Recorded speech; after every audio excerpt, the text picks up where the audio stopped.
Cette année, le salon Art Capital a eu lieu du 16 au 22 février au Grand Palais éphémère, regroupant 2000 artistes. Nous nous sommes intéressés plus particulièrement au Salon des artistes français, qui se découpe en 4 secteurs: sculpture, peinture, photographie-gravure et architecture. L'édition de cette année, elle est originale par le fait que nous ne sommes pas au Grand Palais. Vous savez que historiquement, nous exposions au Grand Palais et compte tenu des travaux qui sont en cours, bien entendu, nous avons dû nous déporter sur ce Grand Palais éphémère qui a été construit pour la continuité des expositions de la RMN Grand Palais. Des pièces plus rayonnantes les unes que les autres, réalisées avec toutes sortes de matières ou de techniques et dans des univers parfois sombres ou à l'inverse parfois très colorés. Cette année, elle est particulière aussi par le fait qu'elle vient après une année d'annulation due à la crise sanitaire. En 2021, on a été obligé, quelques mois avant, d'annuler l'édition. Et cette année même, ça n'a pas été très facile avec les risques et l'épée de Damoclès de la Covid qui subsistaient. Mais nous sommes très heureux de pouvoir présenter le salon quand même cette année. Les émotions ou expressions ressortent de ces pièces exposées. Mais dans quel état d'esprit ont-elles été créées? Seuls les artistes pourraient nous l'expliquer. Mais en attendant, laissez-vous embarquer. Au Salon des artistes français, il y a 635 exposants. Il y a une section sculpture qui représente à peu près une centaine d'artistes. Une section peinture de 400 et quelques artistes. Et puis des sections photographie, gravure et architecture.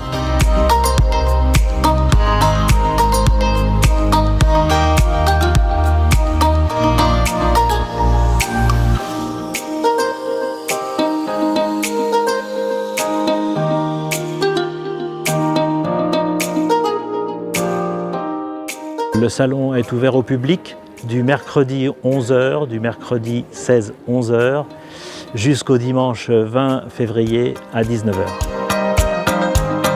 L'art de la photographie est lui aussi très bien représenté au Salon des artistes français, avec des univers et des rendus très différents. Nous avons un système de récompense par des médailles de bronze, d'argent et d'or qui sont obtenues successivement au fil des années. Si l'artiste vient exposer plusieurs années et si on reconnaît la qualité de son travail, il monte dans la hiérarchie jusqu'à l'obtention éventuellement d'une médaille d'honneur qui couronne sa carrière.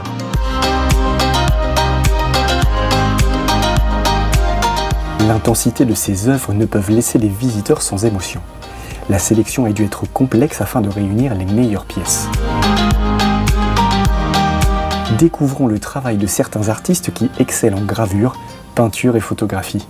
Aujourd'hui, j'expose Memento Mori, ma nouvelle pièce, donc, qui est en marbre d'Isaour. C'est un marbre noir qui vient des Hautes-Pyrénées, donc à la frontière espagnole, c'est un marbre français. Et donc, du coup, Memento Mori est une allocution latine qui veut dire « rappelle-toi que tu es mortel ». C'est donc une allocution qui était dite quand les généraux revenaient victorieux de bataille pour un peu les rabaisser dans leur ego et leur rappeler qu'ils étaient mortels. Il s'avère que des peintres néerlandais du XVe avaient créé le thème des Memento Mori en dessinant plusieurs vanités. Et donc ils avaient créé l'allégorie qui était « la vie était aussi fragile qu'une bulle de savon ». Et donc sur mon Memento Mori, je reprends l'appareil de bulle de savon pour rendre hommage à ces peintres néerlandais.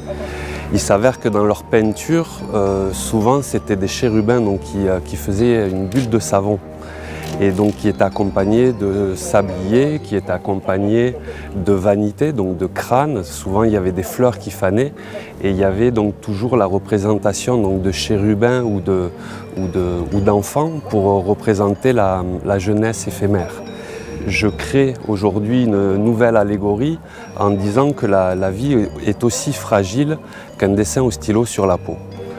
En partant d'un bloc de 3,5 tonnes, j'ai pu débiter un bloc capable, donc sain, d'1 tonne. donc un cube d'une tonne. Et partant de là, donc, j'ai donc sculpté pendant 8 mois pour arriver à une sculpture de 200 kg. Je travaille avec modèle, donc là pour celle-ci, donc il y a une petite fille qui m'a servi de modèle. Et je travaille en fait sur plan. Ce que je fais, c'est que sur plan ou épure, ce qu'on dit, donc je trace tout le contour de mon modèle sur un contreplaqué pour avoir l'empreinte au sol de mon personnage. Et donc ce que je fais, c'est que je pars toujours de la vue du dessus pour pouvoir délimiter mon personnage dans la matière. Partant de là, sur mon contreplaqué, donc sur mon épure, je trace toutes les diagonales et toutes les hauteurs définitives de certaines parties du corps qui me permet de pouvoir retranscrire mon plan en élévation en fin de compte. Et donc après je travaille sur photo pour tous les petits détails, les semelles des chaussures, les passants des bretelles, etc. Quand on cisèle la matière, en fait, on tombe sur un gris comme celui des cheveux. On a déjà une différence de teinte entre les cheveux et le corps. Donc ça, c'est juste la fraise diamantée qui donne, donc c'est vraiment comme ciselé, quoi. Pour arriver au gris du corps, je commence à poncer la matière avec un papier 24, 36, 40. Pour pouvoir arriver à un poli brillant, donc je recommence mon ponçage, en fait, donc le 40, puis le 80, le 120, le 200, le 400, le 600, le 800, pâte à polir et cire. Donc tout est du caillou, quoi. Il n'y a pas de peinture ni rien dessus, quoi.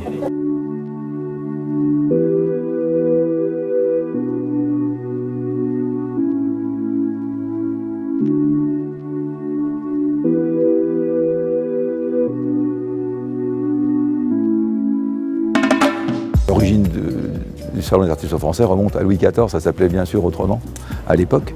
Et c'est toute une histoire qui est écrite autour des artistes français qui ont construit eux-mêmes le bâtiment du Grand Palais, avec les architectes qui sont représentés aujourd'hui ici derrière nous, qui sont tout ce qui a été construit, les tailleurs de pierre et tout, ça a été fait par la Société des artistes français.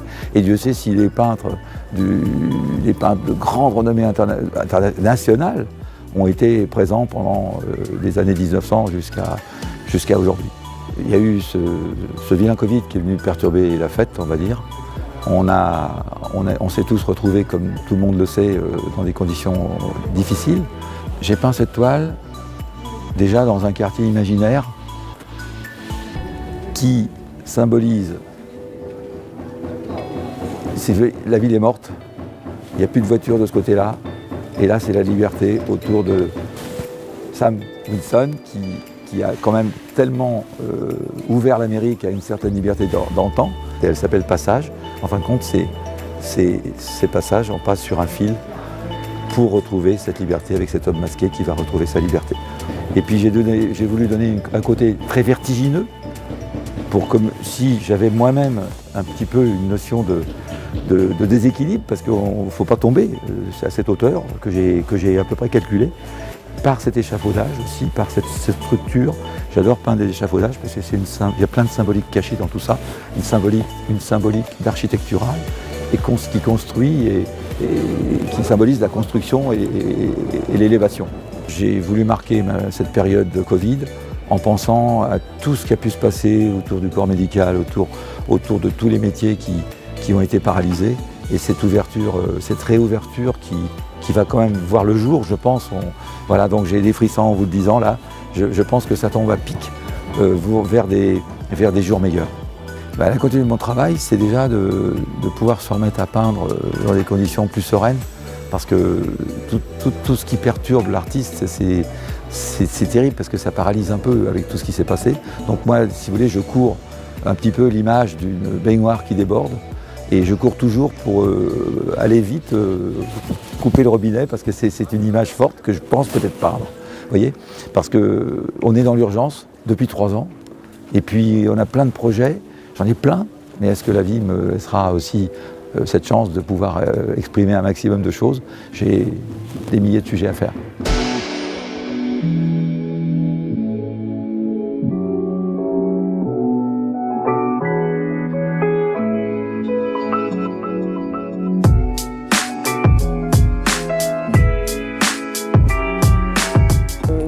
sculpteur et je fais des sculptures comme ça, des portraits, des danseurs de buteau, voilà. Le faune, c'est un personnage que je porte depuis l'enfance.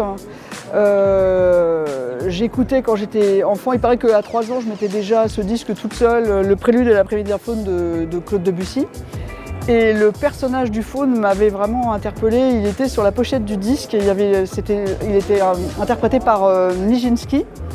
Et donc on voyait Nijinsky sur la pochette du disque et je demandais à mon père ce que c'était que ce personnage un peu étrange. Il m'avait dit que c'était donc le faune et que le faune portait normalement des pattes de bouc. Et pendant très longtemps, j'ai eu très envie de le représenter en peinture et puis finalement je ne l'ai jamais fait. Et je l'ai fait il n'y a pas très longtemps, l'année dernière, je l'ai fait en sculpture. Une partie du faune est réalisée en terre, la partie principale, et puis tout ce qui est un peu fin, comme par exemple ce bras qui pend en plus, il porte une pomme et tout. Ça, c'était réalisé en plastiline. Et pour l'art, par exemple, j'ai fait une structure en grillage avec du papier collé et par-dessus j'ai mis de la plastiline aussi. Parce que je voulais faire quelque chose de fin pour pas que ce soit trop lourd. En terre, il aurait fallu le faire plein et puis ça aurait été plus compliqué. Alors c'est un peu un clin d'œil, hein. C'est parce que d'habitude c'est toujours la femme qui est considérée comme la tentatrice. Et voilà. Et là, c'est un peu un clin d'œil, quoi. C'est le faune qui est tentateur. On voit bien, il a son attitude un peu décontractée de séducteur, son petit sourire, voilà.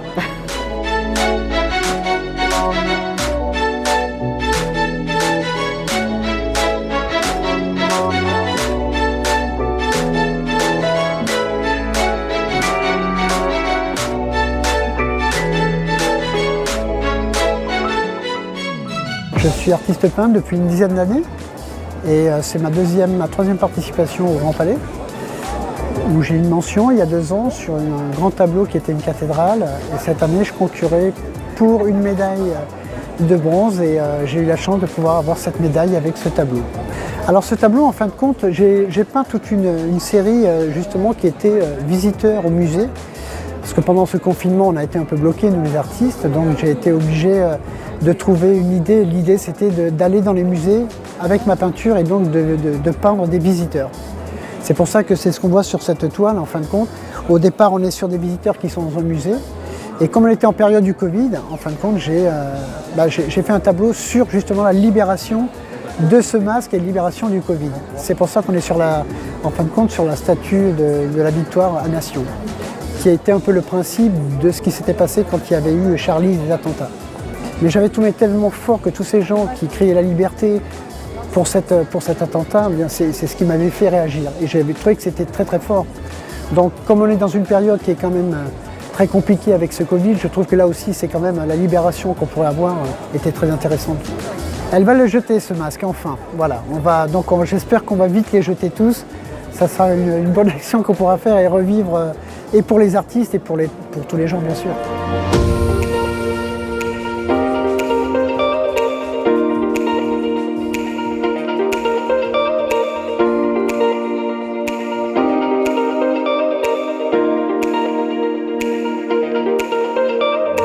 Je suis artiste peintre photoréaliste à tendance surréaliste. Donc je mêle photoréalisme et étrangeté, onirisme en fait, dans mes compositions. J'ai débuté la peinture il y a 9 ans à peu près. Donc, et ça a été un vrai déclic, une passion dévorante. Je suis devenu professionnel il y a 6 ans. Là c'est un portrait où j'ai voulu illustrer la soif de vivre, la soif d'avancer malgré l'âge, malgré le temps qui passe, malgré les épreuves en fait. Un feu intérieur qui brûle et qui rayonne. J'ai un long processus de photographie, de recherche photo en amont du travail de peinture. Donc je fais tout un tas de recherches, de photographie, de montage numérique avant même de débuter la peinture. Ça fait partie intégrante de mon process de création. Quand on me dit est-ce que c'est une photo, c'est là que je me dis que j'ai vraiment bien fait mon travail. Fabuleux, moi c'est ma première participation à Art Capital et au Salon d'artistes français. Déjà rien que le fait de pouvoir participer à un salon aussi prestigieux, c'était déjà fabuleux, mais en plus recevoir une récompense de la sorte pendant ma première participation au salon, c'est juste inespéré, c'est un honneur. Hein.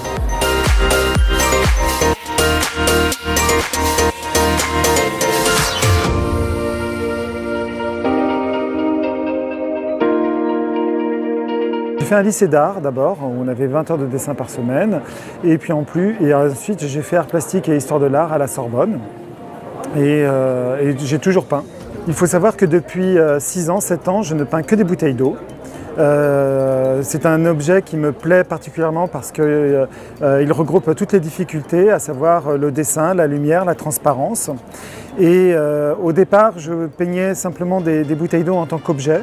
Et petit à petit, je les ai froissées, vidées, remplies d'eau pour en faire des personnages. Et maintenant, je revisite des œuvres d'art en bouteilles d'eau. Ici, vous êtes en présence de la scène de Léonard de Vinci, revisitée. Et chaque bouteille d'eau a des tendeurs. Ces tendeurs sont arrivés lors du premier confinement. Et ces tendeurs me permettent de faire des bras et de donner encore plus d'expression à ces bouteilles d'eau, justement. Juste pour faire la maquette, j'ai mis 1 semaine à tendre des fils pour que mes tendeurs restent en suspension. Et ensuite, pour la toile, j'ai mis à peu près un peu plus d'1 mois. J'ai eu la chance de recevoir le prix Taylor au Salon des artistes français 2022. Je suis particulièrement honoré parce que le prix Taylor donné par la Fondation Taylor est un prix extrêmement prestigieux et ils me l'ont donné pour ma technique. Et en plus parce que je les faisais rire. Donc voilà, je suis très heureux.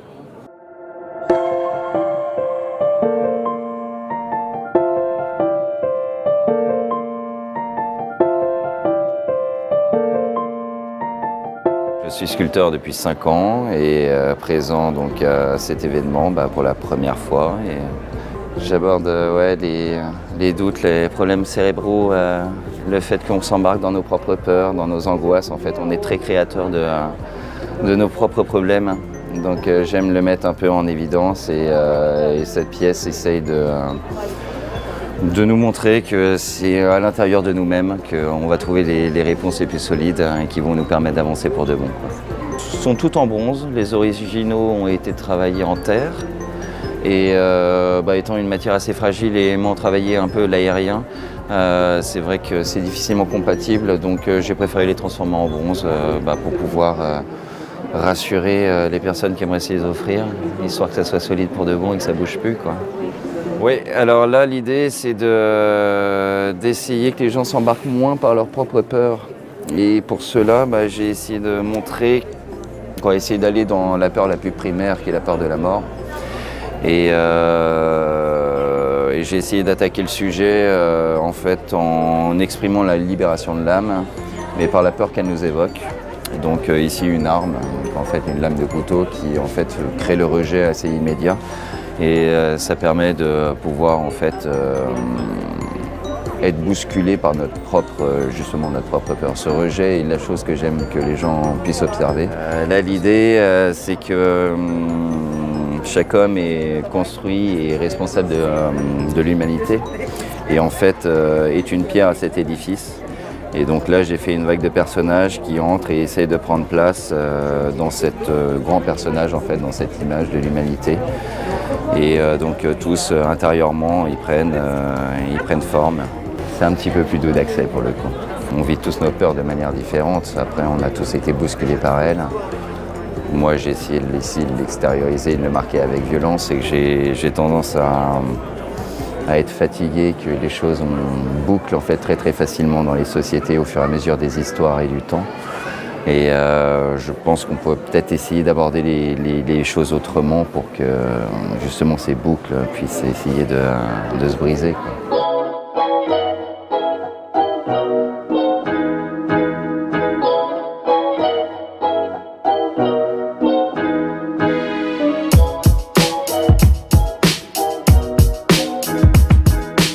J'ai fait l'Académie des Beaux-Arts à Kiev pendant 6 ans et puis je fais aussi 3 ans de l'école polytechnique à Kiev aussi dans la faculté d'illustration.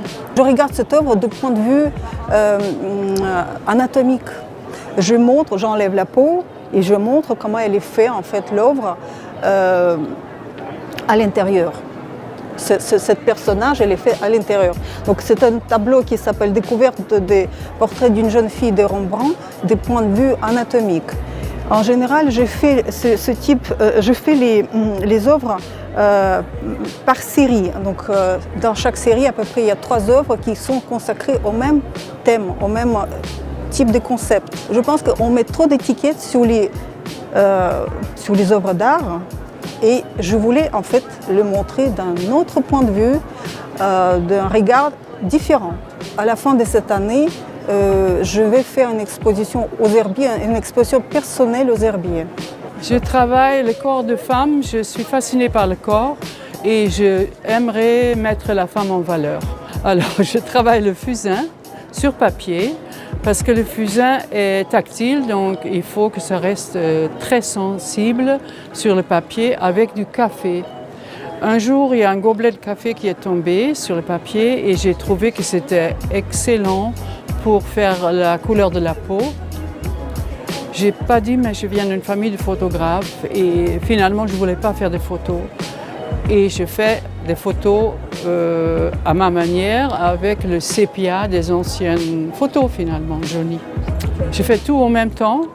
Un fusain dans la main et dans l'autre main j'aurai un vaporisateur avec du café le reste du matin si vous voulez et je fais les deux, je travaille avec les deux mains. Cette toile s'appelle Haute Protection, c'est né pendant le Covid.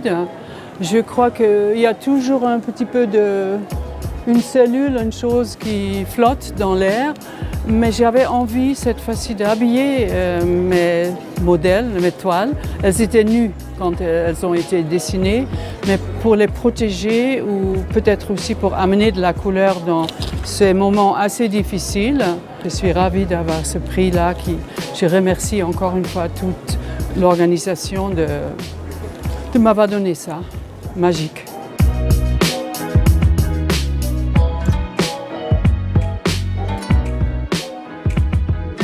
Je fais 100% de la photographie, même si on voit que ce sont des sculptures. Alors ce travail, c'est un travail, on va dire, collectif avec mes modèles. Je les couvre de terre, je fais des compositions, je les couvre de terre et je les photographie. Et on a l'impression, il y a une osmose entre les personnages, la chair et la terre. Et je compose tout ça ensemble, je mélange tout ça et j'expose tout ça aussi, voilà. C'est intéressant parce que en fait, quand on regarde ces images, on ne sait pas si on regarde des corps qui deviennent des sculptures ou des sculptures qui deviennent des humains. Voilà, je trouve que j'aime bien cette ambiguïté. Chaque fois que je fais des photos, je leur explique, je leur donne une histoire à laquelle ils doivent penser et essayer de s'imprégner pour rester tous ensemble.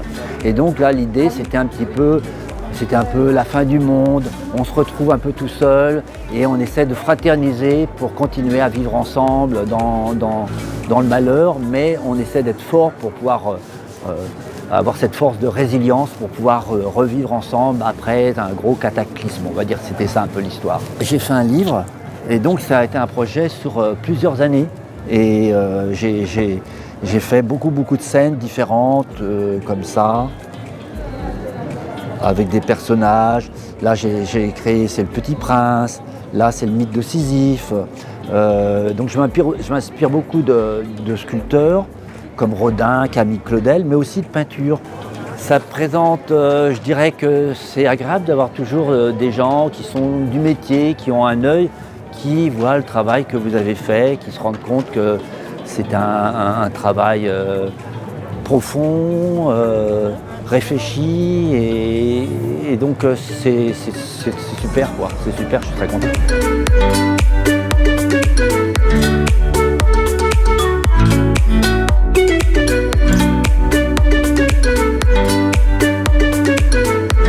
Je suis ravie d'être là au Salon des artistes français, c'est un honneur d'avoir été sélectionnée pour ma toile qui s'appelle Twiggy, la Madone Twiggy. Parce que je suis très inspirée moi-même par tout ce qui est design, par les visages, par le maquillage, par l'émotion, les couleurs.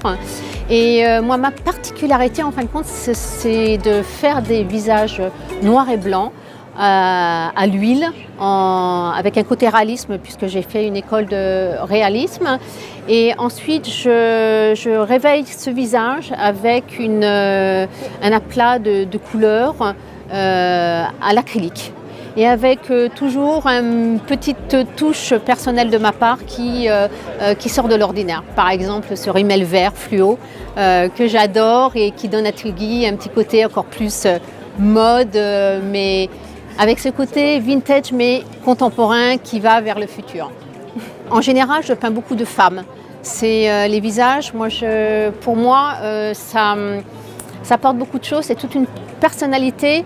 Et ce qui m'intéresse le plus, c'est ce côté visuel, parce que dans le regard, il y a beaucoup de choses. Il y a une force impressionnante des gens. Je suis attirée aussi par tout ce qui est un petit peu sensualité, beauté, élégance, design, mise en valeur.